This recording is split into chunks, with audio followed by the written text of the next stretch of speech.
Hər vaxtınız xeyir olsun yoldaşlar. Bugünkü videoda mən sizlə 21 dekabrda vergi orqanlarının işə qəbul imtahanında konstitusiya və dünya görüşü üzrə düşməsi ehtimal olunan hissələrlə bağlı analizlərimi bölüşəcəm. Onu da qeyd edim ki, 2 ildir vergi orqanlarının işə qəbul üzrə imtahan keçirilmirdi və ola bilsin bu imtahanda Dövlət İmtahan Mərkəzi konstitusiyadan yeni tipli suallardan istifadə etsin. Düşünürəm ki, bu imtahan konstitusiyadan situasiya tipli bir tapşırıq da salsınlar. Ona görə diqqətiniz məndə olsun ki, hansı maddələrdən daha çox sual sala bilərlər, hansı maddələrdən hansı formada suallar düşə bilər, onları mən bu videoda sizlər üçün qeyd edəcəm. Başlayaq birinci konstitusiyadan. Konstitusiyadan bir sualınız maddə 1-dən 15-ə qədər olan maddə aralığında olacaq. Yəni bu maddələrin birindən əmin olun ki, bir sual imtahanda qarşınızda olacaq. Daha sonra keçək növbəti maddə. Burada həmin maddələri xüsusi qeyd etmişəm. 20-ci maddə.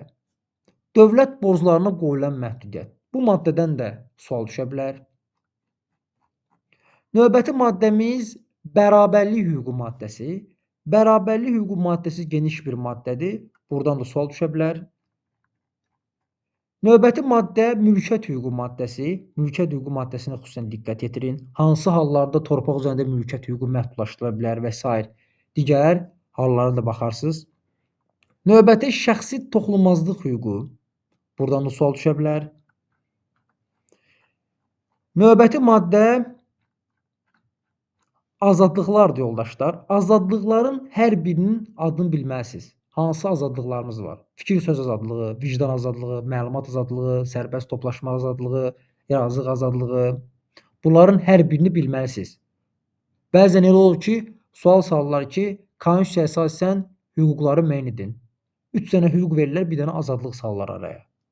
Azadlıqları bilsəz, vəzifələri bilsəz, hüquqları rahat şəkildə ayıracaqsınız.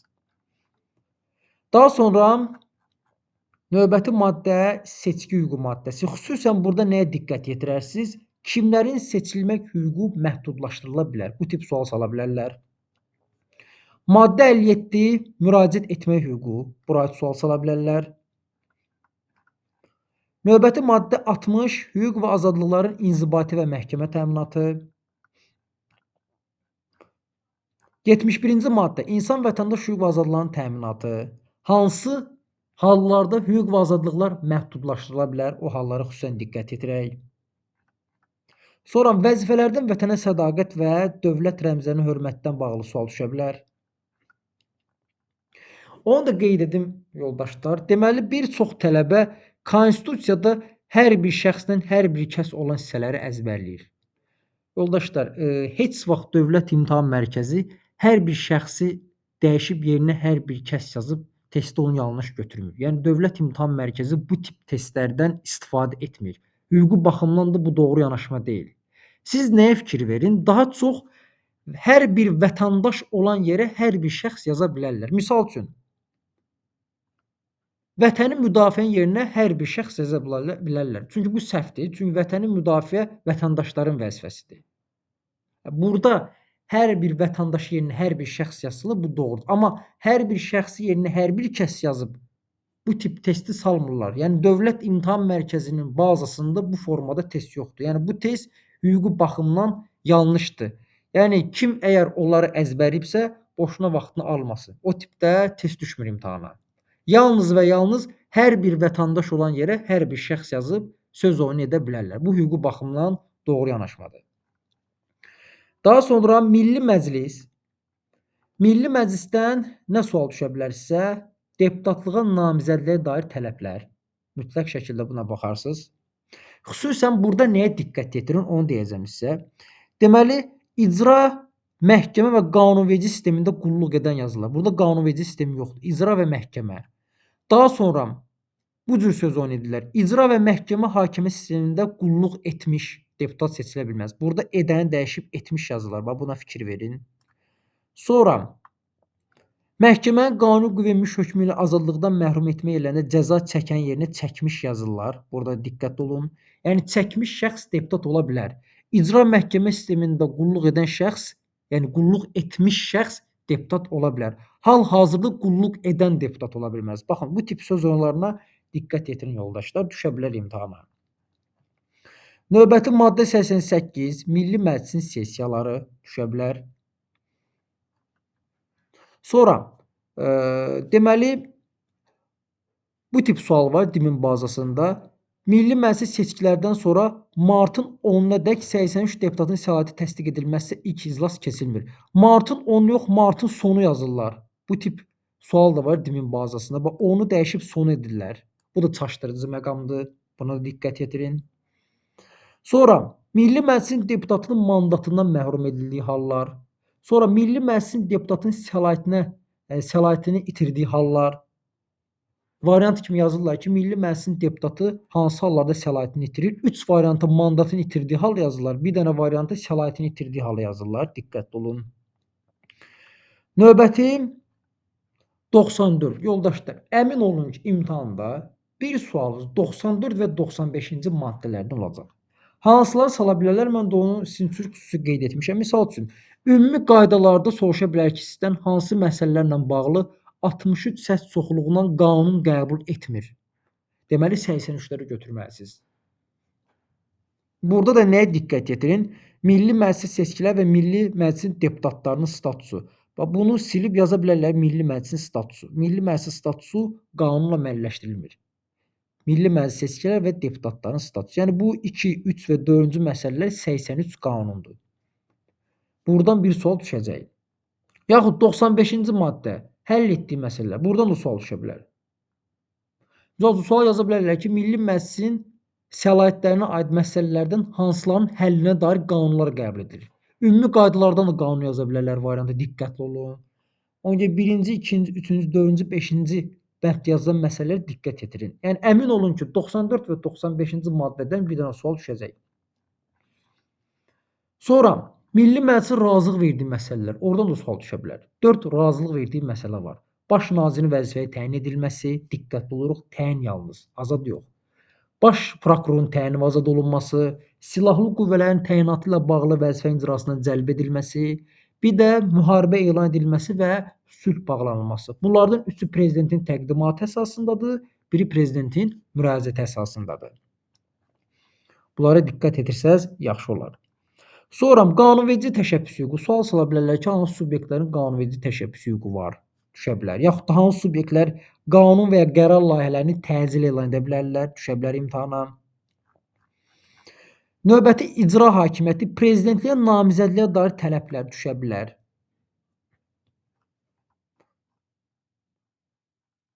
Sonra prezidentin səlahiyyətləri maddəsi. Səlahiyyətləri maddəsindən bir dənə sual düşəcək yoldaşlar. Ona baxarsınız. Xüsusən də burada nəyə diqqət yetirin? Dövlət iqtisadi və sosial proqramlarının təsdiqi. Çox vaxt təsdiq sözünə görə imtahan iştirakçıları Milli Məclis götürür. Baxın, bu səlahiyyət çaşdırıcıdır. Bu prezidentin səlahiyyətidir. Dövlət iqtisadi və sosial proqramlarının təsdiqi. Bu tip sual salırlar. Yaxud Dövlət İmtahan Mərkəzinin yeni sual tipləri var. Yazır ki, dövlət iqtisadi və sosial proqramlarını təsdiq edən subyekt qoşa nöqtə qoyur. A variantını yazır ki, dövlət büdcəsinin icrasını təmin edir. Xarici dövlətlərin diplomatik nümayəndəliklərin etimadnamələrini qəbul edir. Yəni sən bilməlisən ki, dövlət iqtisadi və sosial proqramları təsdiq edən subyekt hansıdır? Sonra variantda həmin səlahiyyətə uyğun variantı tapmalısan. Baxın, yəni bu formada testlərdən də istifadə edir Dövlət İmtahan Mərkəzi. Növbəti maddə 110 qanunların imzalanması. Qanunlar hansı müddət ərzində qəbul edildiyi gündən prezidentə təqdim olunur? Prezident ona təqdim olunduğu gündən başlayaraq hansı müddət ərzində imzalayır? Yəni bunlara diqqət yetirmək lazımdır. Təkrar səs verməyə gedən qanunlar, onlara baxarsınız. 111 hərbi vəziyyət və fövqəladə vəziyyət. Sonra prezidentin aktları, Nazirlər Kabinetinin aktları, hər ikisində ümumi qaydada, daha doğrusu Prezidenti ümumi qaydada fərmandır, Nazirlər Kabineti qərar. Hər ikisində başqa məsələlərdə sərəncamdır. Növbəti baş nazirin təyin edilməsi qaydası. 2-ci və 3-cü hissələrə xüsusən diqqət yetirərsiniz. Nazirlər Kabinetinin səlahiyyətləri düşə bilər. Nazirlər Kabinetinin səlahiyyətində bir qarışıq məqam var, onu da deyim sizə. Baxın, dövlət büdcəsinin icrasının təmini var, bir də dövlət büdcəsinin icrasına nəzarət var. İcrasının təmini görsəz, Nazirlər Kabineti götürün, nəzarət görsəz, Milli Məclis götürün. Bunu da salırlar imtahanda. Daha sonra məhkəmə hakimiyyəti. 127-ci maddəyə diqqət yetirərsiniz.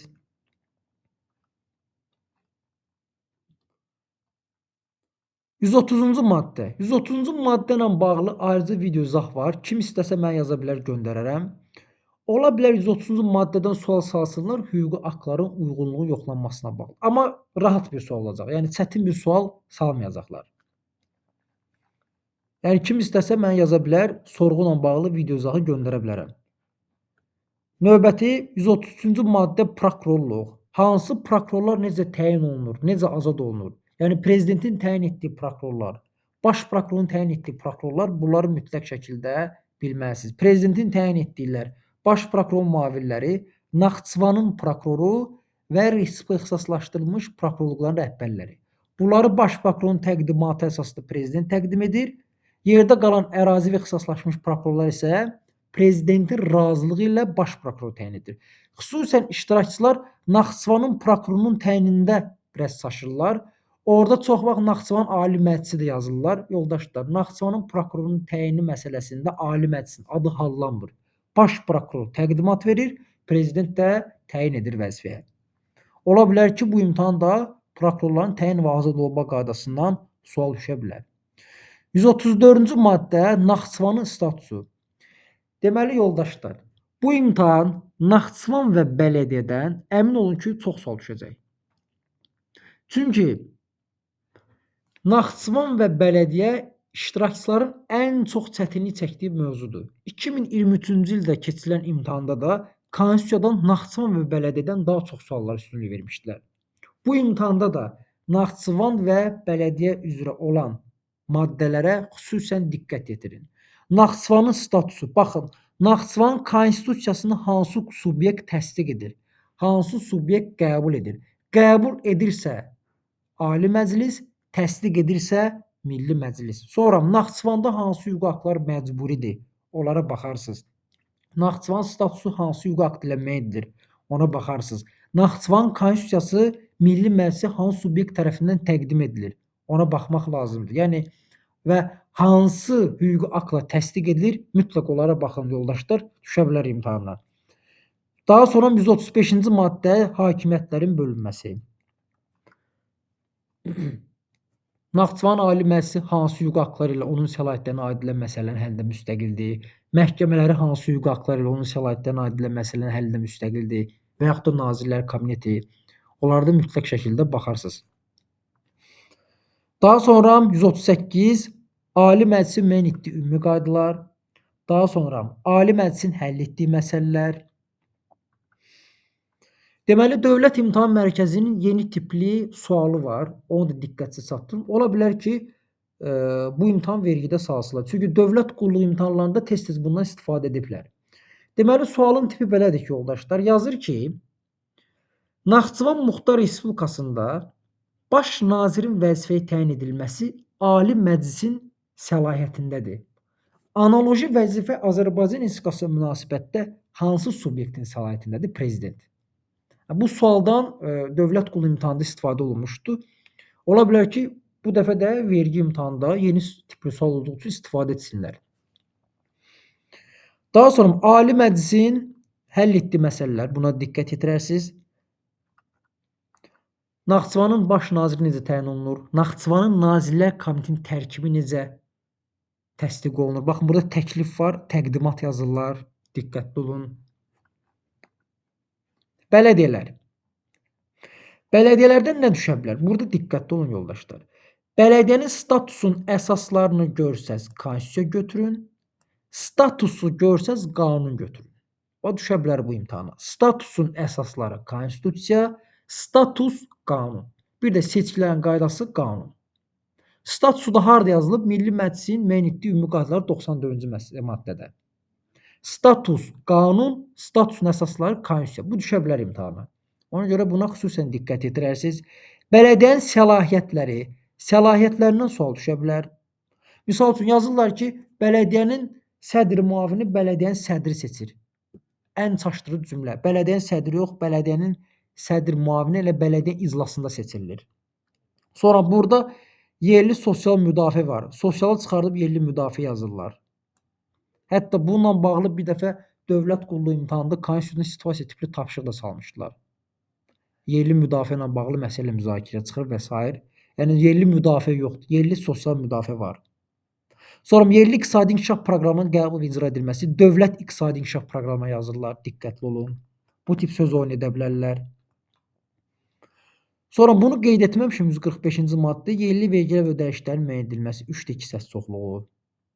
Bələdiyyənin müstəqilliyinin təminatı buradan sual düşə bilər. Növbəti qanunverici sisteminə daxil olan normativ hüquqi aktlar. Hüquq qüvvəsinə görə bunları ardıcılıqla mütləq şəkildə bilməlisiniz. Və bir də onu da qeyd edim.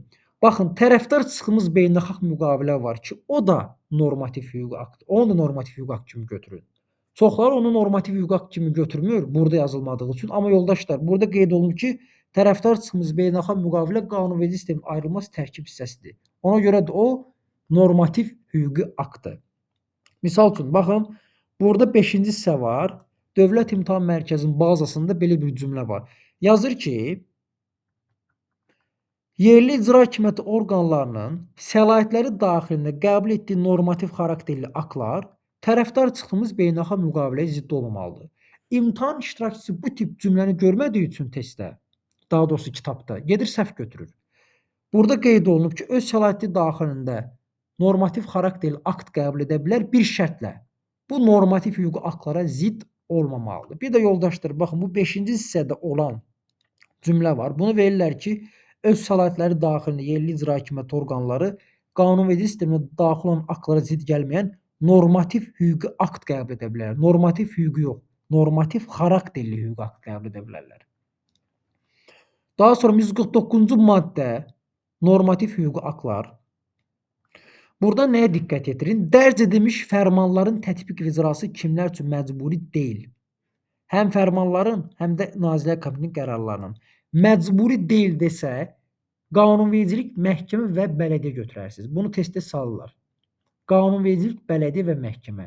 Yəni prezident fərmanı və Nazirlər Kabinetinin qərarı hansı subyektlər üçün məcburi deyil? Qanunvericilik, məhkəmə və bələdiyyə üçün məcburi deyil. Bunu sala bilərlər imtahana. Növbəti konstitusiya dəyişikliyi əlavə bu maddədən də sual düşə bilər. Hansı maddələrə dəyişiklik etmək olmaz? Xüsusən nömrələrini əzbərləməyin. Nömrə ilə yanaşı maddənin adını da əzbərləyin. Yəni birinci maddə hansıdır? Hakimiyyətin mənbəyi. 2 hansıdır? Xalqın suverenliyi. Yəni maddələrin adını mütləq şəkildə əzbərləyin. Daha sonra əlavədən maddə 156-dan 2-ci, 3-cü hissədən sual düşə bilər. Onlara da baxa bilərsiniz.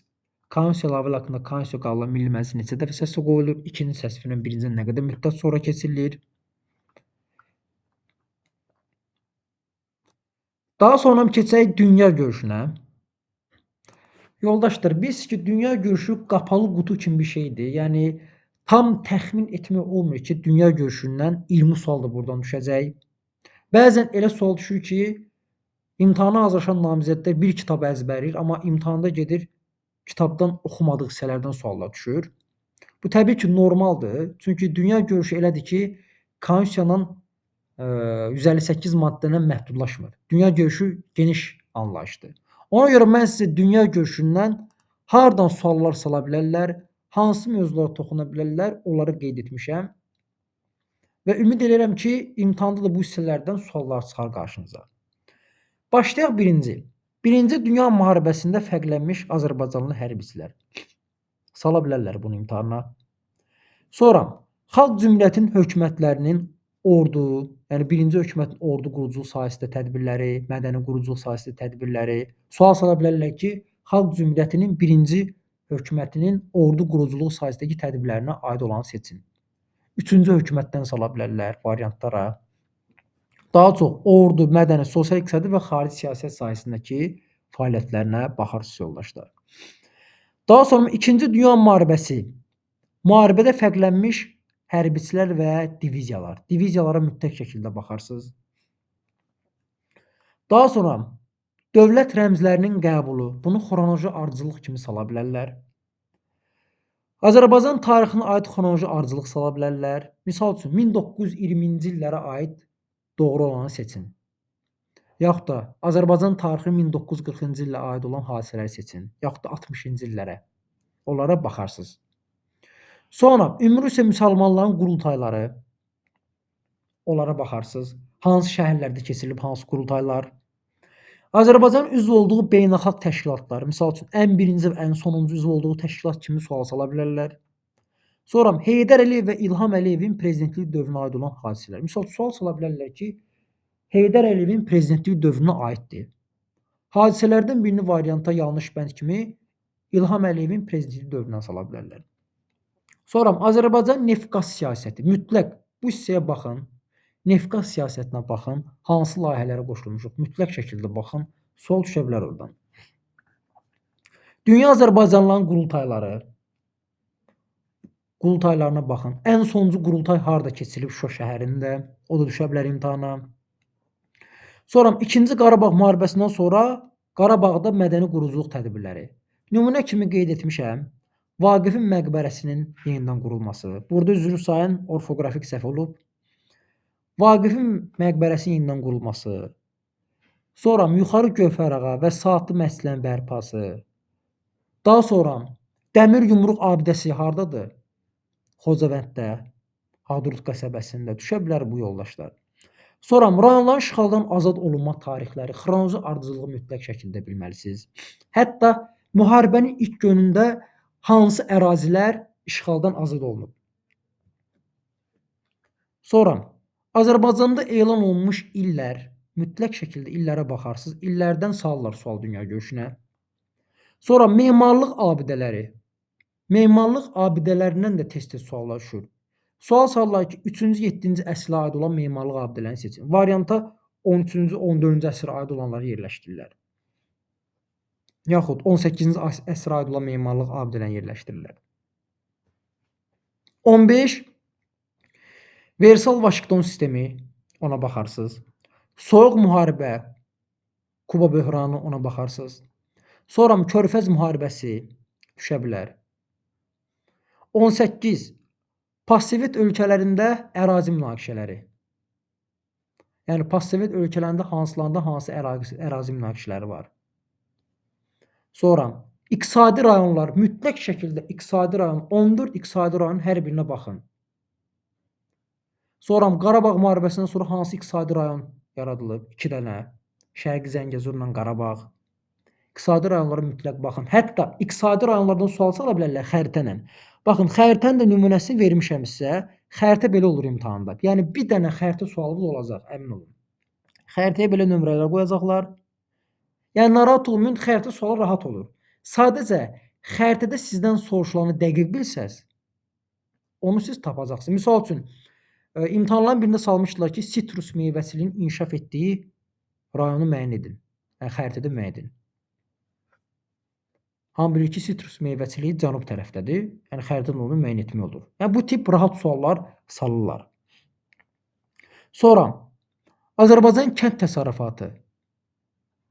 Kənd təsərrüfatından sual düşə bilər. Diqqətlə baxarsınız. 2023-cü ildə keçirilən imtahana düşmüşdü. Sonra yeni dövr Azərbaycan ədəbiyyatı.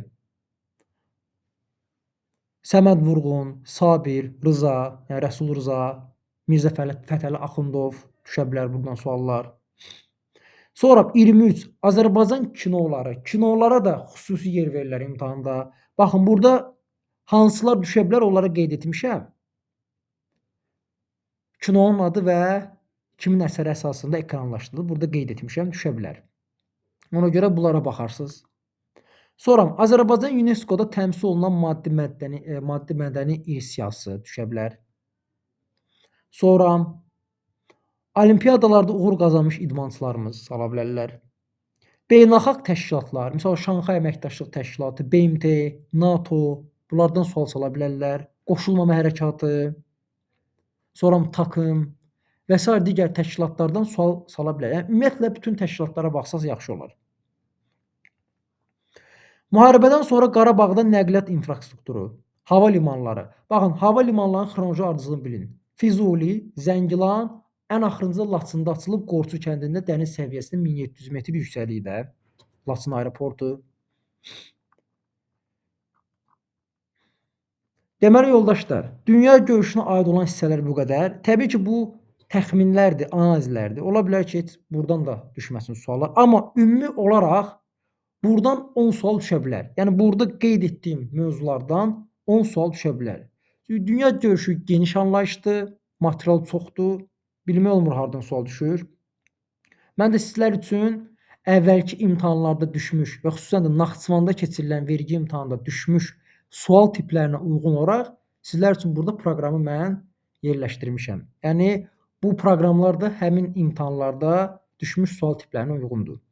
Ümid edirəm ki, bu video hər biri üçün faydalı olar və hər biriniz üçün imtahan uğurlu keçər.